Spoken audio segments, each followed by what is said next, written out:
तरीके शांतिपूर्वक निपटे, इसको लेकर क्या तैयारी है?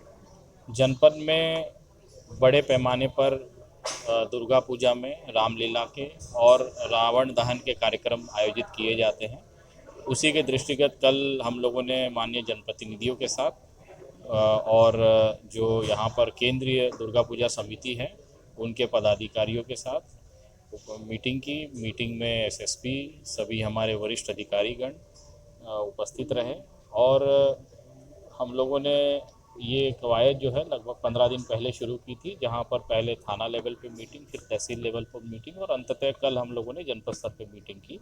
और इसके पीछे उद्देश्य एक ही था कि हम लोग जो आने वाले हमारे ये जो पर्व है इनके आयोजन में किस प्रकार से बेहतर सुविधा दे सकें। जो समस्याएं आयोजन समितियों की है उन समितियों को किस प्रकार से हम लोग जल्द से जल्द हल कराएं।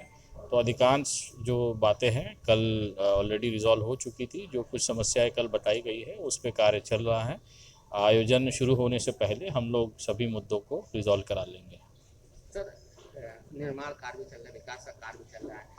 कुछ ऐसी जगह है जहाँ मूर्तियाँ स्थापित होती है, वहाँ की सड़कें खराब है, सीवर खोदा गया है, अभी तक वो सड़कें नहीं बनी, उससे वजह से काफ़ी परेशानी है। उसके लिए क्या सर तैयारी है? शहर में और जनपद में कई जगहों पर विकास कार्य शुरू है, निर्माण कार्य शुरू है और जहाँ जहाँ पर ये दुर्गा प्रतिमाएं रखी जाती है या मूर्ति लाने का या विसर्जन के लिए ले जाने का जो मार्ग है उस पर अगर इस प्रकार की कोई कठिनाइयाँ है तो वो हम लोगों के नोटिस में लाई गई है, उसको हम लोग ठीक करा रहे हैं।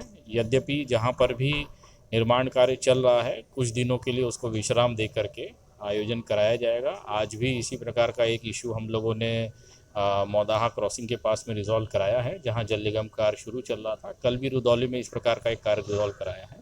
तो हम लोग समझ रहे हैं कि एक सामाजिक कार्य है तो उसको हम लोग कराएंगे और साथ ही साथ विकास का पहिया भी ना रुके उसके ऊपर भी हम लोग जोर दे रहे हैं। आज सर होम स्टे को लेकर बैठक थी, क्या बैठक में क्या आज यहाँ हम लोग क्रिनेस्को होटल में एक हम लोगों ने कॉन्क्लेव का आयोजन किया था, जिसमें कि उत्तर प्रदेश सरकार द्वारा 2025 में जो नीति प्रख्यापित की गई, Uttar Pradesh bread and breakfast and home stay policy 2025, इसके क्रियान्वयन के लिए हम लोगों ने यहाँ पर एक यहाँ कॉन्फ्रेंस की थी, जिसमें कि सभी होम स्टे ओनर्स को बुलाया था और ऐसे लोग जो होम स्टे या ब्रेड एंड ब्रेकफास्ट खोलना चाहते हैं, जो इच्छुक हैं, उन लोगों को भी बुलाया था। टूरिज़्म इंडस्ट्री में जो लोग ऑलरेडी इन्वॉल्व हैं उन लोगों को बुलाया था। इस नीति के बारे में हम लोगों ने लोगों को सेंसिटाइज़ किया है।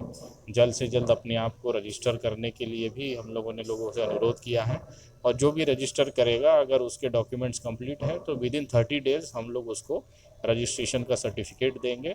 और हम लोगों ने ये भी कहा है कि जितनी जल्दी रजिस्ट्रेशन करा लेंगे उतना ही जल्दी उनको उनके बिजनेस में फ़ायदा होगा। जो भी प्रमुख पर्यटन स्थल होते हैं वहाँ पर उत्तर प्रदेश सरकार की नीति है कि पर्यटन थाना जो है स्थापित किया जाए। अयोध्या, जैसा आप लोग जानते हैं कि एक प्रमुख पर्यटन स्थल न केवल प्रदेश में बल्कि देश में उभर करके आया है। इसी के दृष्टिगत सरकार ने निर्णय लिया है कि एक पर्यटन थाने का भी यहाँ पर स्थापना की जाए, जिसके लिए हम लोगों ने 1-2 भूमि चिन्हित की है।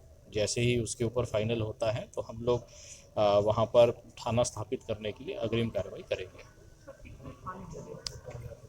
पूरे जनपद में एक थाना होता है, पर्यटन थाना। इसमें ऑलरेडी आगरा में, बनारस में ये थाने स्थापित हैं और जहाँ पर भी, चूँकि प्रदेश का मामला है तो मैं उस पर बहुत टिप्पणी नहीं करूँगा, लेकिन हमारे लिए जो महत्वपूर्ण है वो ये है कि अयोध्या में गवर्नमेंट ने आइडेंटिफाई किया है कि एक पर्यटन थाना होना चाहिए और उसको हम लोग जल्दी से स्थापित करने के लिए कार्रवाई कर रहे हैं। ये उत्सव सर आ रहा है, उसकी क्या तैयारी है? अब की बार फिर एक बार रिकॉर्ड तोड़ने जा रही है।